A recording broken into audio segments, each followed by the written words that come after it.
ወገባችሁን ሲያማችሁ ስትጠመቁ ወገባችሁን ካመማችሁ እዛው ቦታ ላይ ስለታሰረ ባለበት ስለሚታሰር እግርም ካመማችሁ ባለበት ቦታ ላይ የሚታሰር ሽባ ያደረገበት ቦታ ላይ ይታሰራል። ከለቀቀው በኋላ ሰውነታችሁን ይለቃል ማለት ነው። አንዲትም ልጅ አስታውሳለሁ በጣም ስለደነቀኝ ነው። የአቡነ ኪሮስ በ8 ማለት ነው ገድላቸውን ካዘልኩኝ በኋላ በቤት መጥቼ እንግዲህ ቅዱስ አባታችን አቡነ ኪሮስ ልጅ ይሰጡኛል ገድላቸውን አዝዬ መጣሁኝ እያልኩኝ ከሰራተኛ ጋር እያወራሁኝ አሉ። በጣም ይዘነገርኩታለች። ከጓዳ ወደ መኝታ ክፍል ጨለም ያለ ቦታ ማለች እንደዚህ ሁሉ ብሎ ሲያልፋያለች። ድመት ነው የመሰለኛለች፣ ግን ድመት ነው ብዬ እንድገምት ያልገኝ እጥረቱ እንጂ ትንሽ ፍጥረት ነው አለች።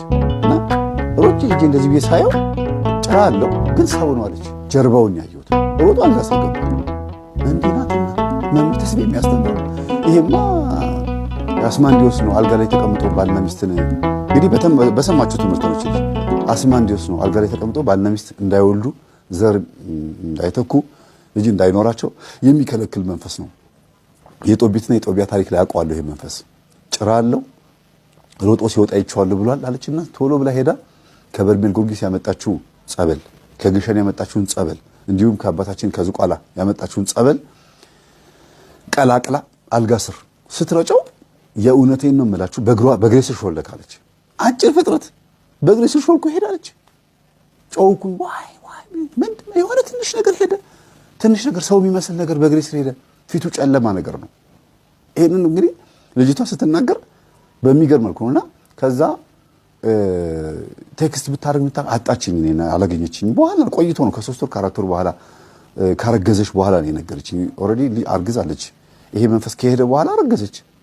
እምቢ ብሏት ስንት ዓመት ሙሉ ልጅ ከልክሏት የነበረች ልጅ እንደምትወልድ ዶክተሮች ይናገራሉ፣ ግን ልጅ እምቢ ብሏታል። እንደምትወልድ ግን ይናገራሉ። እና ወገቧ ላይ ተቀምጦ ዛር ሆኖ የነበረው መንፈስ ይሄ ነበረ። በፋሎፒያን ቲዩብ በሳይንሱ ልምጣላችሁና ዘር ከወንዱ ወደ ሴቷ እንዳያልፍ የሚከለክል ወደ እንቁላሉ እንዳያልፍ ማለት ነው የሚከለክል ቦታ ላይ ወይም ደግሞ ትቦ ላይ ነው መጥቶ የተቀመጠው መንፈሱ። በኋላ ጸበል ላይ ሲጮህ ማለት ነው። እና እርጉዝ ሆና ስንት ጊዜ ደም መቷታል፣ ግን እርጉዝ ነች። የወረደ መስሏት ተስፋ ቆርጣ ነበረ፣ ግን አሁንም እርጉዝ ነች ይሏታል። የደም ምልክት ይታያታል። እና ብዙ ሙከራ አድርጓል። በሳምንቱ እንደገና ሄዳ ገድላቸውን አዘለች፣ አስፈቅዳ ማለት ነው። አባቴ እንደዚህ ሄዳ ምስክር ስትመሰክር ራሱ እዛ ገድሉን የሚያሳዝኑት አባቶች ገርሟቸው አዎ ብዙ ይባላል። ገድሉን እኮ እንድታዝኑ የሚደረገው ዛር መንፈስ ጀርባቸው ላይ ተቀምጦ ብዙ ስራ ጨጓራን እዛ አካባቢ ላይ ቦታ ጽንሱንም ማህፀኑንም ምናምን ይከለክል የነበረው መንፈስ ስለሚመታው ነው። ገድሉ ደንግጦ መንፈሱ ሲሄድ እናንተ ልጅ ታገኛላችሁ፣ ዘር ያልፋል ብለው አስረድተዋታል። እንደገናም ደግሞ ደጋግመን እኛ የምናስተምረው ይሄን ነገር ትሰማለች ልጅቷ። እና እነዚህ ትናንሽ መናፍስቶች ብዙ ቦታ ላይ ይሰማሉ አሉ። በጣም ብዙ ቦታ ላይ አሉ። ኮሜንት ላይ ራሱ ብትጽፉ አንዳንድ ሰዎች አታጡትም። ይሄን እርግጠኛ ነኝ አንዳንድ ሰዎች ይነግሩኛል ብዬ አስባለሁ፣ ትነግሩኛላችሁ ብዬ አስባለሁ። ብዙ ቤት ያጋጥማል። በቪዲዮ ነጮች ያወጡታል። በጣም ብዙ ቦታ ላይ በቪዲዮ ይወጣል። ትንንሽ ናቸው። በወንበር ስር ሹልክ ሲሉ በሆነ ቦታ ሲሄዱ ይታያሉ ይባላልና ይሄንን በዚህ ሊያዘው ይሄን በዚህ ሊያዘው ብዙ እዚህ ውስጥ መዘርዘር ያስፈልገኝ እንደ ግንዛቤ ያክል ነው። ሰብሰብ ብላ አድርገው ብዬ ነው። እኚናት ይሄ መንፈስ ይከተላቸዋል እና ግን በቃ የእናቴ አባቴ ከራማ ነው ብሎ ነው የሚያስቡት እሳቸው። የሆነ የእናንተ ያልሆነ ነገር ሲወሰድ ወይ ሰላቢ እየወሰደው ነው ጸሎት አድርጉ፣ ማን ነው ብላችሁ ጸሎት አድርጉ፣ ወይ ደግሞ እግዚአብሔር የእናንተ ያልሆነው ነገር ከእናንተ አስወግዶ አዲስ ነገር ሊሰጣችሁ ስለሆነ አጣሩ፣ ቼክ አድርጉ፣ ሱባኤ ግቡ። በህይወት ዘመናችሁ ልታስወግዱት ያቃታችሁ በጣም ብዙ አመል፣ ባህሪ፣ ችግር፣ ጸባይ ምናምን የገንዘብ ማጣት ወይም እንደዚህ ችግር ሲኖር ቆም ብሎ ማሰብ ልመዱ። እስቲ ቆይ ይሄ ነገር የአባቴ ግፍ ነው ሌላ ያለው አባቴ ምን አድርጓል፣ እናቴ ምን አድርጋለች፣ ቼክ ማድረግ። አባትና እናት በእናንተ ህይወት ውስጥ ፓርቲሲፔት አድርገዋል፣ ተሳትፈዋል። የሆነ ነገር አለ። እናንተን ለቁም ነገር ለማብቃት መጥፎውንም ጥሩንም ነጩንም ጥቁሩንም ይጠቀማሉ። እናንተን ለማዳን እናንተን ከበሽታ ለማላቀቅ መጥፎውንም ጥሩንም ነጩንም ጥቁሩንም ይጠቀማሉ። ያ አብሮ አድጎ ከዘመናት በኋላ ችግር ይፈጥራል። አብሮ አድጎ ብዙ ነገሮችን ሊፈጥር ይችላል እና ቼክ ማድረግ ያስፈልጋል። እናንተም ደግሞ በፈቃዳችሁ የት ድረስ እንደሄዳችሁ ወዳችሁ ፈቅዳችሁ የሳባችሁት ያስገባችሁት መንፈስ አለ ወይስ የለም የሚለው ነገር ቼክ አድርጉ። እሱ እንዲያውም ይብሳል። እናንተ ከእናትና ከአባታችሁ የዛር መንፈስ ይልቅ እናንተ በፈቃዳችሁ የምትስቡት መንፈስ የበለጠ ግግም ይልባችኋል። 4 ጊዜ መንፈስ ይገባል ብያቸዋለሁ።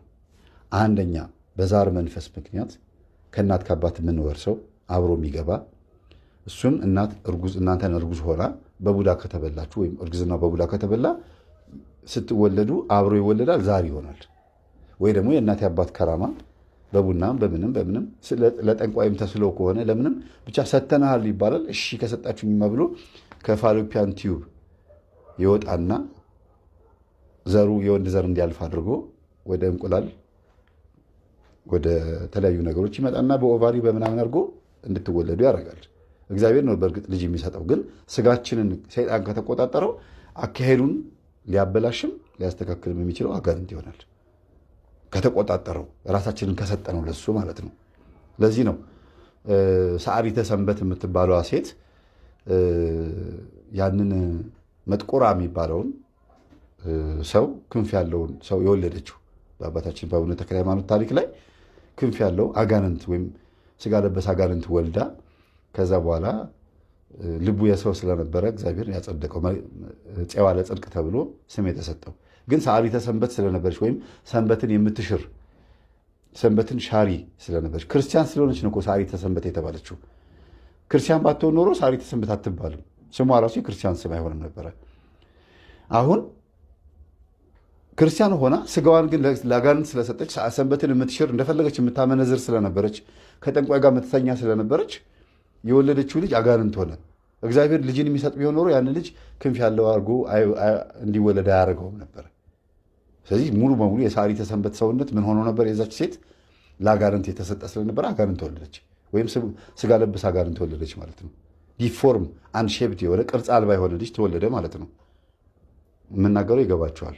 ስለዚህ አካላችንን ለሰይጣን ሙሉ በሙሉ ስንሰጠው እሱ እንደፈለገ በእኛ ላይ ስለሚሰራ የኛ የሆነ ነገር በሙሉ የሱ ይሆናል ማለት ነው። ስለዚህ ዛር የሚባለው መንፈስ ብዙ ጊዜ በእኛ ውስጥ ቦታ ከያዘና ስልጣን ካለው ከዚሁ መንፈስ ጋር ተወልደን እድላችን በሱ በኩል ይሆናል። አንዱ ያ ነው። ሁለተኛ ከተወለድን በኋላ የቡዳ መንፈስ በአይን ይገባል፣ በብዙ አይነት ነገር ይገባል። በአራስነት ጊዜ ይገባል፣ የጎረቤት ምቀኛ ሆኖ ይገባል፣ በብዙ ነገር ይገባል። ድክ ድክ እያልን ስንጫወት ካደግን በኋላ በፀጉራችን፣ በአይናችን፣ በሁሉ ነገር ገባሁ ይላል። በምኗ ገባ ሲባል በአይኗ፣ በፀጉሯ፣ በሳቋ፣ በፈገግታዋ ገባሁ ይላል። በብዙ ነገር ይገባል እና ዛሬ ራሱ በሂውማን ሄር እየገባ አይደል እንዴ? በአርቲፊሻል መቀመጫ ራሱ የዝሙት መንፈስ እየገባ አይደል እንዴ? መቀመጫው አርቲፊሻል ነው ዋው ሲል ጊዜ ያው ይገባል የዝሙት መንፈስ። እንዲያውም አንዳንድ ሰይጣን ትሽ በአርቲፊሻል ነው እንደገባሁት ብሎ ሳይል ይቀራል ብላችሁ ነው። እንዴት በዚህ ይጠራኛል ብሎ ወይም እንዴት በዚህ ትጠራኛለች ብሎ በኮስሞቲክስ ታምርና ፊቷን ስትታጠብ ዜሮ ሌላ ሴት ነች። እንዲህ ሌላ ሰው ነች እንዲህ ብሎ ሳይል ይቀራል ቡዳ። እና ሰው ሌላ ሆኗል። ዞሮ ዞሮ በአርቲፊሻል በሆኑ ነገሮች ራሱ ሊገባ ይችላል። ለምን? መጥሪያ ነው፣ መሳቢያ ነው። ለምሳሌ ላስቲክ ውስጥ ያለ ብረቱን ላስቲክ ውስጥ ከታችሁታል። ማግኔት ጋር ስታስጠጉት አሊዝም አይልም፣ ይይዘዋል።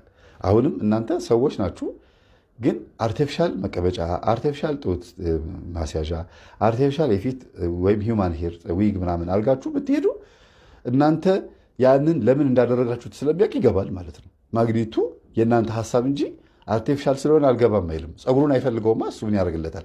አርቲፊሻል መቀመጫው ለሱ ምንም አይጠቅመውም። ግን አርቲፊሻል መቀመጫውን ያደረገችው የዝሙት መንፈስ እንዲገባና አትራክት ለማድረግ እንደሆነ ስለሚያውቀው ይገባል እና አይገባም ብለሽ እንዳታስቢ። ስለዚህ የቡዳ መንፈስ ሁለተኛ ይገባል። ሶስተኛ የሚባለው ደግሞ መተት ወይ መስተፋቅር ይወረወርብናል። መተት ከሰዎች ይመጣብናል። የተለያየ ሰላቢ ምናምን ይደረጋል። መስተፋቅርም ከሴቶች ወደ ወንድ፣ ከወንድ ወደ ሴት ምናምን ይገባል። ይሄ ሶስተኛው ወደኛ መንፈስ የሚገባበት መንገድ ነው። አራተኛው ግን በራሳችን ፈቃድ የምናስገባው ነው። ሁሌ ደጋግሜ የምናገረው ይሄ በወር ቢያንስ በወር አንዴ ሳልናገረው ቀራለሁ ብላችሁ ነው እና ለመዘሞት ከሄድን ፈቅደን ይሄድ ነው። ለመስረቅ ከሄድን ፈቅደን ነው። ስንሳደብ ፈቅደን፣ ሁሉ ነገር የምናደርገው ፈቅደን ስለሆነ ማንኛውም የምናደርገው ነገሩ በፈቃዳችን የገባ ነው። ስለዚህ ውጣ ስንለው ኧረ ራስ እኮ ነው የጠራኸኝ ይላል። ስለዚህ ከሁሉ ይልቅ ከነዚህ ከሶስቱ ከዛሩ ከቡዳውና ከመተት ከመስተፋቅሩ ይልቅ ይሄ በፈቃዳችን የምንስበው መንፈስ በጣም ከባድ ነው፣ ቶሎ አይወጣልንም። ይሄ ለዚህ ነው እንዲህ አይነቱ መንፈስ ይህ ወገን በጾም በጸሎት እንጂ በሌላ አይወጣም የተባለው ይሄን ነው። ዛሬም እንደዚህ ተብሏል። በእርግጥ ግን ዞሮ ዞሮ ፈቅደን ወደን የምናስገባው መንፈስ እኛም ፈቅደን ወደን ጸልየን ሰግደን በደንብ ቻሌንጅ አድርገን ተፋልመን የመጣው ይምጣ ብለን ዋጋ ከፍለን ያጣናውን አጥተን ያገኘውን አግኝተን ይህንን የአራተኛውን የገባውን መንፈስ ማስወጣት አለብን። እሱን ስናስወጣ ዛሩ ቡዳውም መተቱን ተከትለው ነው የሚወጡት። ለምን? ፈቃድ በር ይከፍታል፣ ፈቃድ በር ይዘጋል። የልብን ማለት ነው። በኮንስትራክሽን ስራ ላይ ሳልናገር ማላልፈው በኮንስትራክሽን ስራ ላይ በጣም ብዙ በድግምትና በመተት ገበያ የሚቀማሙ ሰዎች አሉ። አንድ ሴት ኮንትራክተር አስታውሳለሁ። ጎበዝ ናት፣ የሐዋሳ ልጅ ናት። ጎበዝ ናት፣ በጣም ትሰራለች። እና በቃ ህንፃው ይገነባል፣ ይሄዳል። የሆነ ሰዓት ላይ ሲደርስ ብር ያጥርና ዜሮ እንገባለን። አገኘን ብለን ደግሞ ስንል አንዱ ህንፃ 10 ዓመት ተቀመጣለች ሳንጨርሰው። ግን ኮንትራክተር ነች። ሌላ ቦታ ላይ እኮ ይሳካላታል። እዚህ ቦታ ላይ ቢያላት ምንድን ነው ይሄ ነገር? እናንተ ሰዎች ገንዘብ አላችሁ፣ ግን መምጣት ራሱ ደስ አይለኝም እዚህ ቦታ ላይ ብላ ነገረቻቸው ነው፣ ጠፋች። ከዛ ከሆነ ጊዜ በኋላ ትምህርቴን የሚያዳምጡ ባሬላ የሚይዙ የቀን ሰራተኞች ትምህርቴን የሚያዳምጡ ደወሉላትና ግቢው ድግምት ሳይኖርበት አይቀርም ወይ ድሮ ባዕድ አምልኮ የሚመለክበት ዛፍ የነበረበት ቅቤ የሚቀባ ዛፍ የነበረበት ከሆነ ላይፈቅድ ይችላል መንፈሱ። ወይም ደግሞ ጎረቤቶቻቸው ያን ፎቅ እንዳይሰሩ ድግምት አድርገውባቸው ምናምን ወርሮባቸው ከሆነ አንቺም የዛ ነገር ተጠቂ የሆነች ሊሆን ይችላል። ምክንያቱም ምን ስትይ ሰምቼሻለሁ፣ እዛ መምጣት ራሱ ያስጠላኛል ስትይ ሰምቼሻለሁ አለቻት። ኦኬ እስቲ ብላ ይሄን ነገር ትምህርቱን ልካላት ስታዳምጥ ምን ስትል በጸሎት እየተጋች ምን እያለች በጣም በሚገርማችሁ መልኩ በቆራጥነት ተነስታ ሄዳ ጸበል አስረጭታ የአቡነ ሀብተ ማርያምን ከ10 ዓመት በኋላ እኮ ነው የሚገርማችሁ። ኮንትራክተር ሆና 10 ዓመት ሰዎቹ ራሱ መታገሳቸው አይገርማችሁ? እነዛ ባለቤቶቹ እሷን አለማባረራቸው። ምክንያቱም ስኬታማ ስትሆን አይተዋታላ እና የሚታወቃቸው ነገር አለና ከዛ ጸበል አስረጨች። የአቡነ ሀብተ ማርያምን ካህናቶች አስጠርታ ማጠንታ ሳጠነችው። ህንፃውን በሙሉ እንዳለ አስኬሌተኑ ነው። ፊኒሽንግ ስራ የብሎኬት ምናምን ግንባታው እንትን ብሏል፣ ግን ፊኒሽንግ ስራ ነው የሚቀረው። ለፊኒሽንግ ስራ ነው እንግዲህ 2 ዓመት የተቀመጠው። ከዛ ጸበል ካስረጨችው በኋላ ከውጭ ሀገር ደወሉ። እነዛ ብር የሚልኩት ዶላር የሚልኩት ሰዎች ልከው በጣም በጣም በጣም ተቸገርን እኮ በቃ ተሰቃየን ምናምን። ምን ሆናችሁ ነው? ደነገጠች ልጅቷ ራሱ። ተሰቃየን በቃ እኛ አንፈልግም፣ እኛ እኮ እንደዚህ ጸበል እየተረጨ እንደሆነ ያውቃሉ እዛ ውጭ ያሉት። ጸበል እየተረጨ በዚህ ሰዓት ጸበል እያስረጨሁ ነው ብላ ካህናት ይዤ እየሄድኩ ነው ብላ ነግራቸዋለች። ጸበል እየተረጨ እዛ ተቃጠልን ይላሉ። ማን ናቸው ሲባሉ ገሊት ነኝ፣ የገሊት የጎረቤት ስም እየጠራ በጣም እኮ የሚገርም አንዳንድ ጊዜ። ከዛ ጎረቤት ሄዳ እንኳ ለምንድን ነው ግን መታት የምታረጉት? ልጅ ተርም የዋለች ምን ልሆን ብላችሁ ነው? ምንድን ነው የምታወሪው አሏት። የጆች ማምሴ ስነ ስርዓት አድርጉ። ይኸው ካህናትን አምጥቼ ጸበል ሳስረጭ ምን ስል አሜሪካ ያለችው ልጅ እየጮች ነው፣ ስማችሁን ጠርታ እየጮች ነው፣ ጉዳችሁ ነው፣ በቪዲዮ ይወጣላችኋል አለቻቸው። በሩን ጥቅም አድርገው ዘግተው በስልክ ተጠራርተው ለመሰለኝ ተሰበሰቡ ጎረቤታሞች የተባሉት። ከዛም እንደተፈጠረ ከቁልሷ ደውላ እንዲህ ተፈጥሯል አለች። እንዲህ ሆኗል እና አሁን ህንፃው አልቆ ተከራይተውበታል። እንዲህ አይነት ነገር ገጥሞኛል ብላ የደወለችልኝ ኮንትራክተር አለች።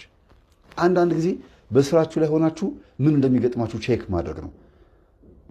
ኢንጂነር ስለሆንሽ ኮንትራክተር ስለሆንሽ ሰይጣንን ታባሪያለሽ ማለት አይደለም። ዶክተር ስለሆንክ መርፌ መውጋት ስለቻልክ ሰይጣንን ትወጋዋለህ ማለት አይደለም።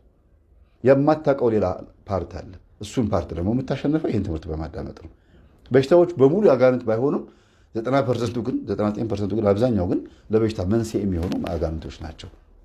ለምሳሌ አጋንንት አይንን ባይሰጥም ግን አይንን ማጥፋት ይችላል። አደጋ ደርሶብን መኪና አደጋ ደርሶብን እግር እንዲቆረጥ ማድረግ ይችላል።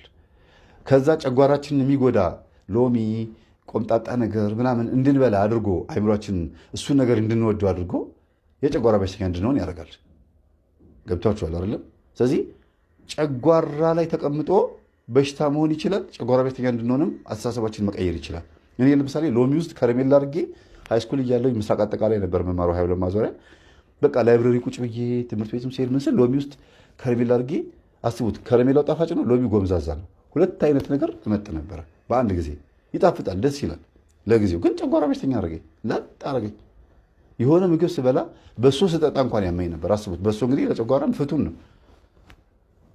ተቃራኒ ደግሞ ለጨጓራ ጸር ነው የተባለው ምስር ወጥ እንደዚህ ስበላ ደግሞ ያመኝ ነበር። ማነው ይጣፍጠኝ ነበር። ጨጓራን ያሳምማል የሚባለው ምግብ ማለት ነው። ብቻ ዞሮ ዞሮ ምንድነው ምክንያት ይሆናል ያን ነገር እንድናደርገው። ለምሳሌ መጠጥ እንድንጠጣ ያደርገናል፣ ጉበታችን ደግሞ እንዲፈነዳ ያደርጋል። መጠጥ የመጠጣት ስሜቱና ሱሱን ሐሳቡን በዚህ ውስጥ ያመጣል፣ እዚህ ውስጥ ስላለ። ስጋችንን ግን በመጠጡ ምክንያት ደግሞ ይጎደዋል ማለት ነው። እንደዛ ነው የበሽታዎች ምክንያት ነው የሚባለው በዚህ ነው። ስለዚህ ብትችሉ የትኛውም አይነት ሙያ ውስጥ ያላችሁ ሰዎች ከመስሪያ ቤት የሚያባረራችሁ ማን እንደሆነ ቼክ ማድረግ አለባችሁ። ወይ ሰው ነው ወይ እናንተ ውስጥ ያለው ደግሞ እንዲያልፍላችሁ የማይፈልግ ዛር ነው። ከሁለቱ አያልፍም። ሰው ስላችሁ የሰው መተት ማለት ነው። በመተት አድርጎ ሊያባራችሁ ይችላል። ቢዝነሱ እንዳትቀሙበት ወይ ምቀኛ ሆኖ ወይ ደግሞ ዛሩ ግብሩን ሲያጣ ሊያደርግ ይችላል። አንዱ ፋርማሲስት ነው። በቃ ጫት በጣም ነው የሚወደው። አስቡት፣ ፋርማሲስት ነው። ጫት ይወዳል፣ ይቅማል፣ ምን ይላል፣ ሲጋራ ያጨሳል፣ ሱሰኛ ነው። ደሞዙን አያጣም። አንዳንዴም በጣም ብዙ ችግር ይገጥመዋል። የተሳሳተ መድኃኒት በመስጠት በምናምን በብዙ ነገር እንደዚህ ነገር ያጋጥመኛል አለ። ልክ መንፈሳዊ መሆን ሲጀምር ስራዬን አጣ፣ በጣም ብዙ ወንጀል ውስጥ ገባሁኝ። ለሰው የማይሰጥ ለወንጀለኛ ሰው ወንጀል እንዲሰራበት የማይሰጥ መድኃኒት ሁሉ መስጠት ጀመርኩ አለ። ማለት ሌላ ነገር ውስጥ ማሳሰብ ጀምራለ እና ልክ በመንፈሳዊ ህይወት ውስጥ ልክ መሄድ ስትጀምሩ ሲነቃበት መንገዳገድ የሚጀምርበት መንገዱ በራሱ ይለያል። እስካልተነቃበት ድረስ ያላችሁበት ቦታ ምቹ መስሏችሁ ትኖራላችሁ። ሰው ማንንም ሰው አትሰሙ። ልክ ሲነቃበትና የሆነ መስመር ልትሄዱ ስትሉ አንድ ትምህርቱ ጥሩ እንዳልሆነ ለመናገር ይሞክራል። ሁለት ደግሞ መንፈሳዊ ህይወት የሚባለው ነገር እንደ እስር ቤት፣ ይሄ ቆራቢነት፣ መስገድ፣ መጾም፣ መጸለይ ምናምን የሚባለው እንደ ፋራነት በዚህ ዘመን እንደዚህ እንድትሉ ያደርጋችኋልና ስሜቱን ያቀዘቅዝባችኋል። የመንፈሳዊ ህይወት ስሜቱን የተሻለ ብልጥ መሆናችሁን እንዳታስቡ ያደርጋል። መንፈሳዊነት ግን በአሁኑ ሰዓት ብልጠት ነው። በጣም ትልቁ አራዳ የሚባል ሰው እኔ አራዳ ስላችሁ ሞደርናዊ ዘመናዊ ሰው ነው ብዬ የማስበው እኔ ሱሪውን ዝቅ አድርጎ የሚሄድ እዚህ ጋ ምናምን የሚያማምር ልብስ ለብሶ ፍሪክ ሆኖ ፒኪኒ ሱሪ አድርጎ የሚሄደው አይደለም። ወይ ፀጉር ቁርጥ አይደለም፣ ወይ መነጽር፣ ወይ ደግሞ የሚገርም መኪና ይዞ መሄድ አይደለም። በየትኛውም አይነት የኑሮ ደረጃ ላይ ሆኖ ቅዱስ ቁርባን ተቀብሎ በመንፈሳዊ ህይወት ውስጥ መኖር ነው አራዳነት። በጣም በጣም ህይወታችሁን ከሆነ አደጋ አመለጥኩኝ ብላችሁ የምታስቡ ከሆነ ምርጥ የሆነ ሰው የምትሆኑት በዚህ አይነት መንገድ ብቻ ከሆናችሁ ነው። ዓለማዊ ሆኖ ብልጠት ለተወሰነ ጊዜ ሊጠቅም ይችላል፣ ግን ዘለቄታ የለውም። አስተማማኝ ዋስትና ላይ የምትሆኑት መንፈሳዊ ስትሆኑ ነው። ስለዚህ መንፈሳዊነት ይብለጥ የሚል ነው። ይሄን ይመስላል። ስለነበረ ሰዓት ሁሉ የአምላካችን ስም የተመሰገነ ይሁን። ሰላሙ